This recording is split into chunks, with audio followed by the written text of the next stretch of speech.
What's going on? If you are tuning in right now, let me just say thank you to the people that have been rocking with me, that have been checking out my website and checking out my blogs and my new information that I've been posting.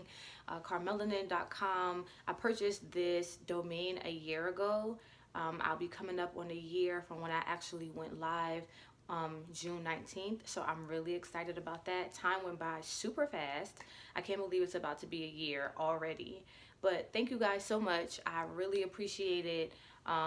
Just reposting or comments or whatever it's been. Like, I love y'all for that because you don't have to listen to me rant, but you do. And I appreciate it.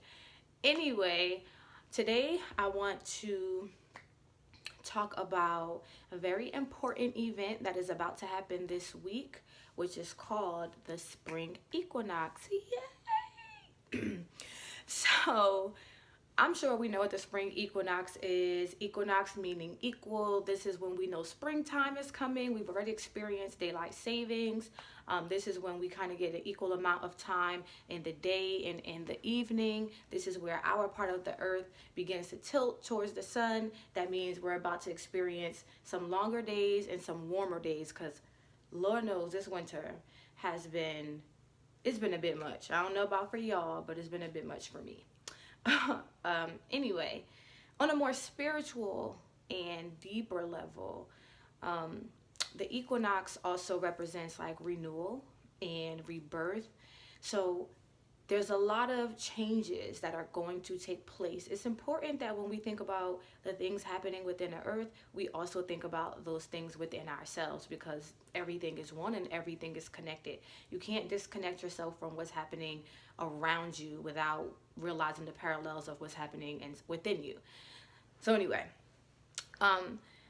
there are like a few things that you can do to pretty much celebrate the spring equinox. Some of those things are like planting new life. When you think about spring, or what happens before spring, which is autumn or fall, this is where life kind of like whittles away, things change, things transform, and you kind of like start to sow into things like yourself, so into business adventures, and so into things that you love. And then when the spring comes, this is where you reap what you sow. This is where you start to see everything bloom, things begin to manifest and come into fruition. All the work that you've put in from winter, from fall through winter, this is where everything kind of emerges and you're like, yay, all my hard work paid off. Whether it's fitness goals, again, business ventures, whether it's just pouring into yourself, nurturing friendships, nurturing family, all of those beautiful things. So one thing that I really want to encourage people to do is detox. Now, this whole idea of detoxing, I feel like it in some ways it's gained like a negative connotation, because a lot of people think of detox as a quick lose weight type of ordeal.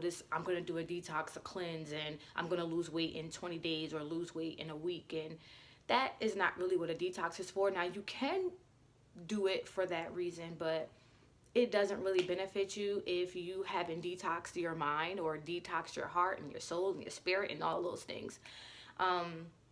And then if you don't eat right and continue to kind of like be on that detox wavelength, that weight just comes right back anyway. So sorry to bust any bubbles, but that's just what happens.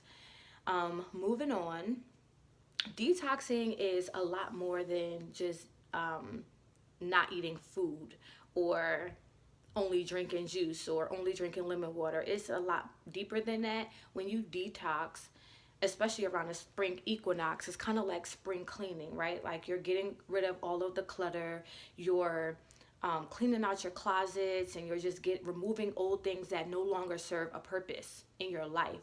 That's the same thing that you should be doing with your being. When you think about a detox, you should be removing things that no longer serve a purpose in your life, people, whether that be family or friends or relationships, like cutting those things off. Also, the things that you're reading, the things that you're watching and listening to, you need to detox your mind and your soul and your spirit from all of those things as well if they do not serve a positive purpose in your life. That is very important.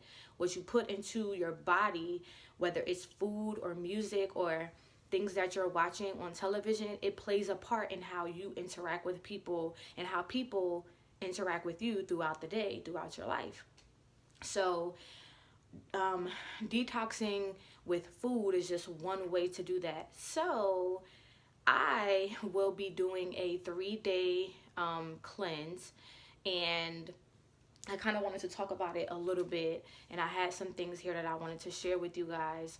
While I'm doing this cleanse, I will also be spring cleaning, um, and when I say spring cleaning, I don't mean just my house, but I also mean my being. I will be trying my hardest because it's not easy, right? It's really hard. I'll be trying my hardest to kind of minimize how much I'm on my cell phone, minimize how much I don't really watch TV, but minimize how much I'm on the computer, whether it's doing work or whether it's, I don't know, watching something on Netflix, just minimizing all of those things. Also, paying attention to the people in my life. Granted, I don't have any negative people in my life that I need to detox, so y'all here to stay, don't worry. But just paying attention to my interactions with people, my interactions with nature. Again, we cannot disconnect from that because everything is connected. So just trying to ground myself. Within these 3 days, I'll be going to the park and kind of like just digging deep into the earth and just kind of getting back rooted, which is very important as well during this time. The reason why I'm saying 3 days is because if I didn't mention it, and I'm not sure if I did, Tuesday is the spring equinox. So I'll be doing all of this leading up until Tuesday, and I'll be doing it with my boyfriend as well. I love him. So we are doing a cleanse. Now, there is a beautiful young woman. Her name is Brittany Powell. She has started her own business, and it is called Smooth Sailing. I don't know if you can see that.